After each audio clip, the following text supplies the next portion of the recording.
Supergirl being Super Issue 2. The first issue, I believe, I don't know if we all picked it, but certainly some of us had it as our number one book of the week. I honestly don't remember.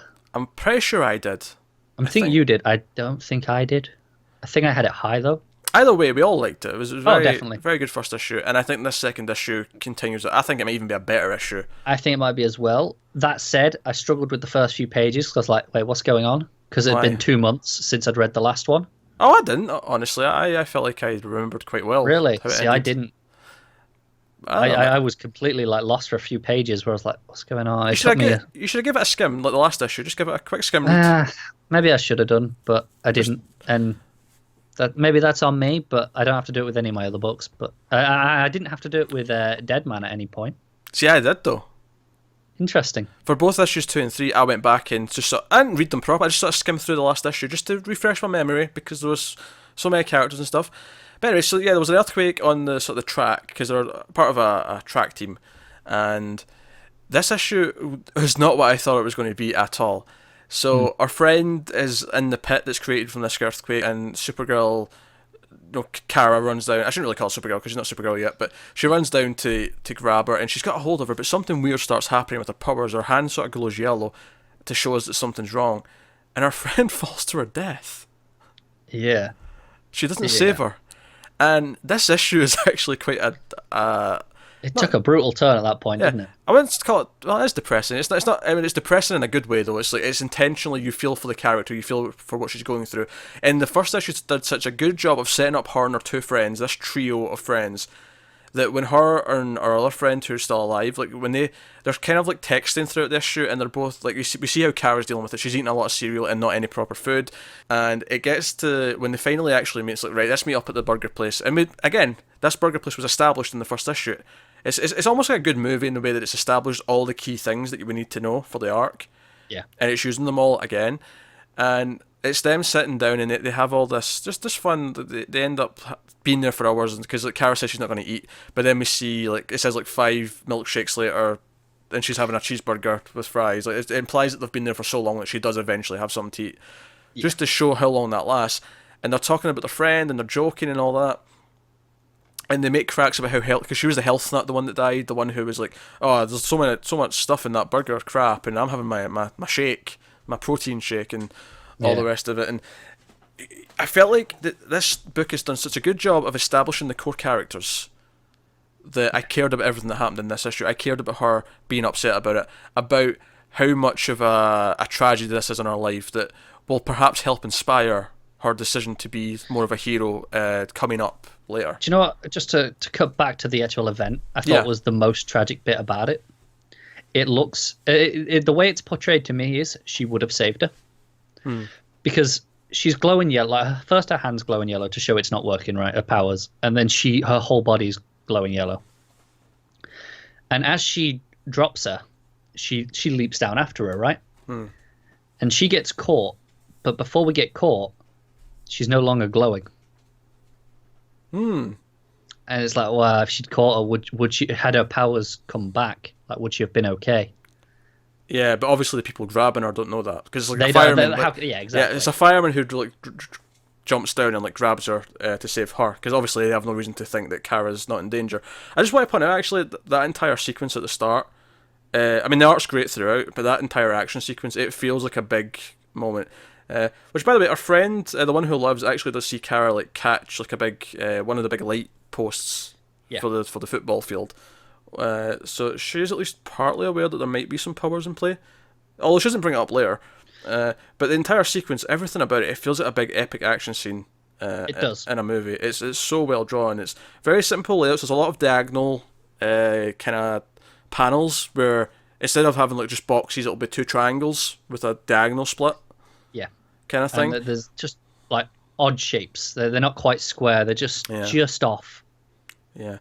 But the whole thing, and you feel like she's going to save her. The whole thing because it really plays like this is the first time she's going to save someone. This is her first experience being a hero, and then it truly doesn't make you think that you think she's going to do it. She's going to save her, and she doesn't. She dies, and it's like we see them go to the memorial. We see them, take days at a time try to get over the death of their friend. It's actually quite a hard hitting issue.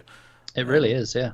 And I loved it. It was great. And obviously they teased some stuff. They teased that their coach gave them these fitness bands. These fitness bands, and obviously we are suspecting that she might be sketchy because she didn't give them to anyone else other than these three. And I think because the reveal at the end, because she's having dreams. She's like dreaming of like her parents on Krypton, and she goes out to the ship and she pulls out the cape with the emblem on it, and that's all cool. And she starts growing yellow again, and we see that someone else is also being affected. We cut to like close-ups of a hand in like a lab or something, and we see someone has kryptonite handcuffs on. Yeah. And the people talk about test subject, like it's not 1 and 2, but it's essentially the same thing. Priority and secondary test subjects, and so I think the implication here is that the coach is working with whoever this is. Yeah, and it made me think. I assume the fitness bands were actually intended to dampen powers. Maybe they had laced with little bits of kryptonite or something. Maybe I've got a funny feeling if it was rather than that, maybe they don't know which one it is. And they're trying. Well, maybe, but it feels like because obviously we see them turn the dial up, and then we see it from the hand first again, like we saw earlier from the fitness band. It's like they've got a switch for the kryptonite, like it can turn it on and off. But I think the fact that she gave the bracelet to the three of them makes me think they weren't sure which one it was. They'd narrowed it down to this group, and like one of them is the Kryptonian, and this is them figuring it out, and now they seem to know because they've seen the effects of it, and also the question is, who is the other Kryptonian? Who's the first test subject? I suppose your mind jumps to Clark because this is a world where there is no Superman. Yeah, but at the same time, that feels like, is that cheapening Supergirl's story here? If this final issue, or not final issue, but if the second half has Clark as a big thing. It may not be a big thing though. He might just be something she saves. Like, because if they play with the idea that maybe she did actually arrive when he was a baby, and she was meant to take care of him, but then again, she arrived as a kid as well in this particular story. Yeah. So I don't know, but if that's still the case, then maybe he'll just be like a kid. Yeah, it could be. And I'm definitely looking forward to finding out though. I said it could be just another Kryptonian of some kind. Could be. Could well be. But Clark's the one my mind jumps to. It is the first thing you go to, but then I do think, would they? And if so, like I've got faith in this team to tell me why there's a good reason, and I'm sure there is. But it just feels like it would be there for the sake of it at the same time. Yeah, it does such a good job of like again showing the passage of time, showing Kara only eating cereal, and then she finally goes out to like for a run or a walk, and her mother's like, by the way, we're out of cereal, go get cereal, and we get that just a great page where she's in the supermarket and she's just got a box full of cereal, like the shopping cart full of nothing but cereal, just boxes and boxes of cereal, and it feels like that. But by the way, just before that was a great page where she's running and she gets like really into it, and she's listening to like a playlist from a friend. Yes. And she gets really into it, that she starts running at super speed, and when she sort of like jumps and stops, she creates this big mound of dirt, like as if something's landed there, which she has, but... Yeah. I like that it cuts back later on and shows you how her shoes are destroyed. Yeah. Right. So really nice I really like her relationship with both of her parents. I think they're two very interesting dynamics. Oh yeah, the parents are great. The scene with the dad and the flashback as well, with her as a little girl, like jumping off the roof. Yeah. But I love that you've got this idea that the dad, he doesn't know how to deal with this. It's the sort of thing where it's an extrapolation of a father not knowing quite how to talk to a daughter in general. Yeah, but it's heightened because she's an alien with superpowers. Yeah, but it plays because it is such a natural relationship that we see these struggles anyway. It plays it very naturally, and it really plays off nicely. Yeah, because that scene when in the barn and he's just quiet and she's talking about what she thinks he wants to see, but he can't say. He doesn't know how to. Yeah. It's this awkward silence, but it's this great thing where they both know what each other wants to say.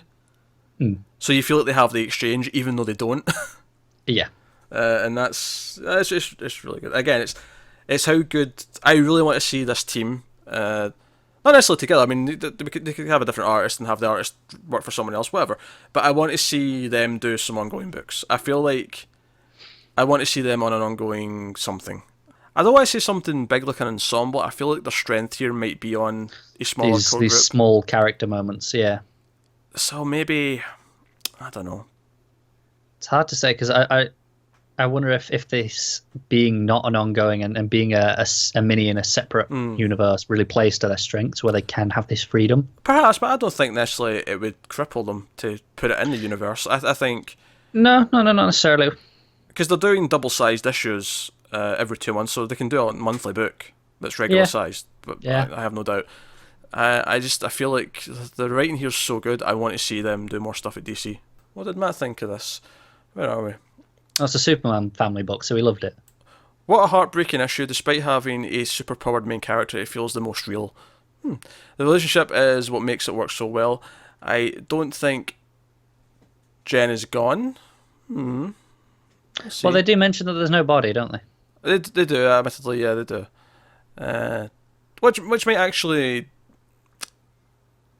it might give her, like, if she gets a chance to save her and, like, correct mistakes, perhaps it could give her something. I don't know. Her dad is basically Ron Swanson, and I love it. We said that last time, actually. We talked about how dad was like that. And he mentions the earthquake scene is very cinematic, echoing what we said. There you go. So, no, that's... We're all in agreement on that one, then. Yeah. No, that was a great issue. It's really good. I really want to see them being given an ongoing book. I think it's just a case of putting them on the right one. Pick a character that suits them, whoever that may be. Whoever that may be. But do it, because they're great.